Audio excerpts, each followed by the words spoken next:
Amigos do programa Momentos de Reflexão, terça-feira, 25 de abril. Hoje a igreja celebra a festa de São Marcos, apóstolo e evangelista. É o autor do Evangelho, segundo ele mesmo, o primeiro a ser escrito por volta do ano 70 da nossa época.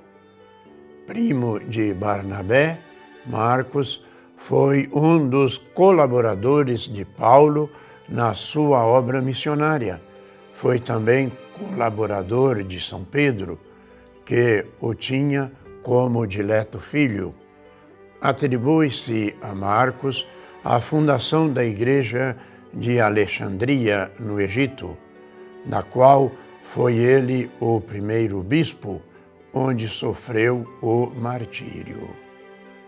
Em Veneza, na Itália, está a Basílica de São Marcos, onde no ano 828 os venezianos adquiriram de Alexandria algumas relíquias de São Marcos. E nós vamos meditar hoje no evangelista justamente Marcos, no capítulo 16, os versículos de 15 a 20.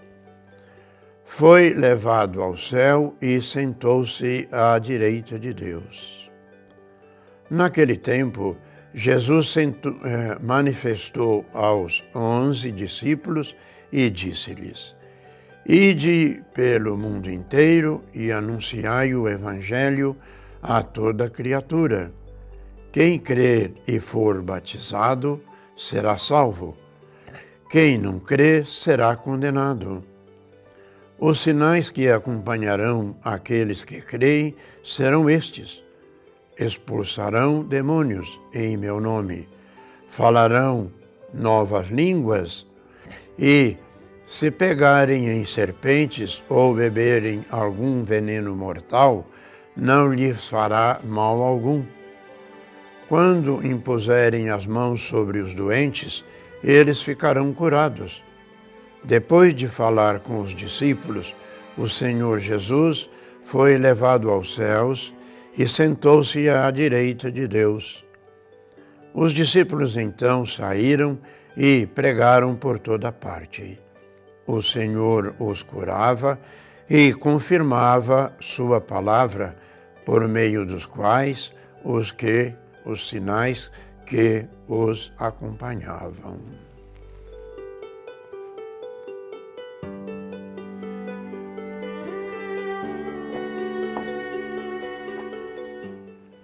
Caros irmãos e irmãs, Marcos, ou João Marcos, como era conhecido na igreja primitiva, foi o primeiro apóstolo a escrever o Evangelho.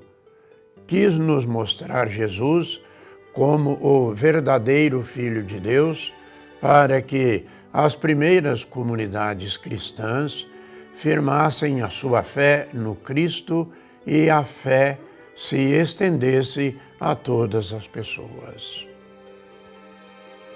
Mostra-nos que o reino de Deus está entre nós e grande é a sua misericórdia, e agradeçamos ao Senhor por São Marcos, que foi fiel e nos deixou o Evangelho por escrito. Jesus envia os seus discípulos, primeiro aos 11 e depois a todos os outros, e devem anunciar o Evangelho e fazer que suas propostas se tornem realidades no mundo e no modo de viver das pessoas, das famílias e da sociedade. Ele acompanha sempre os seus enviados, dá poder às suas palavras e à sua ação. Mais do que pelos prodígios, a sua presença se torna visível na transformação do mundo, realizada com meios tão desproporcionais. Dos apóstolos, recebemos a herança da fé e aprendemos o quanto devemos perseverar no caminho de Cristo. Nos dias de Pedro e João, como nos nossos, havia uma competição entre indivíduos para se destacar e em seu ambiente social. As conquistas eram medidas em méritos que lhes conferiam honra, prestígio e posicionamento diante dos concidadãos. Os discípulos se recusam a atribuir a sua própria capacidade de cura daquele paralítico.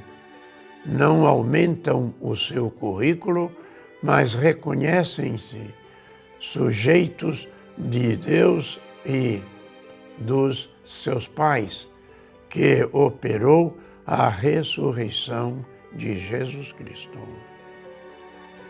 Eles remetem a glória e a honra a Deus e são apenas instrumentos que trazem a saúde de Deus para os mais necessitados.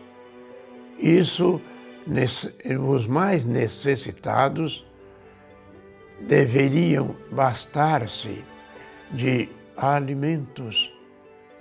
No entanto, mesmo em meio a eclesiais, a competição, o prestígio individual, hoje, na atualidade, o Papa Francisco fala, inclusive, do carreirismo clerical, agentes de pastorais, de leigos, instituímos prêmios e honrarias e adoradores e benfeitores. Temos, na realidade, fome de reconhecimento que põe em dúvida o verdadeiro Evangelho de Cristo. Perguntemos, irmãos e irmãs, agradecer aos demais pelas boas obras que praticamos a seu favor faz verdadeiro sentido? Como cultivamos a humildade nas nossas atitudes, principalmente quando nos toca servir nossos irmãos e irmãs? Pois bem, irmãos e irmãs, no tempo pascal, somos convidados justamente a vivenciar um pouco mais a nossa fé, como Jesus nos diz aqui, né? Quem não crê será condenado. Vamos pedir na nossa oração que Ele aumente a nossa fé, para que nós possamos, de fato, vivermos como verdadeiros cristãos nesse mundo desafiante, nos tempos que vivemos. Peçamos pelos nossos irmãos, os enfermos, pelos que nos pedem orações, os profissionais de saúde, pela paz no mundo. E que desça sobre todos e cada um de nós a bênção de Deus Todo-Poderoso, Pai, Filho e Espírito Santo. Amém.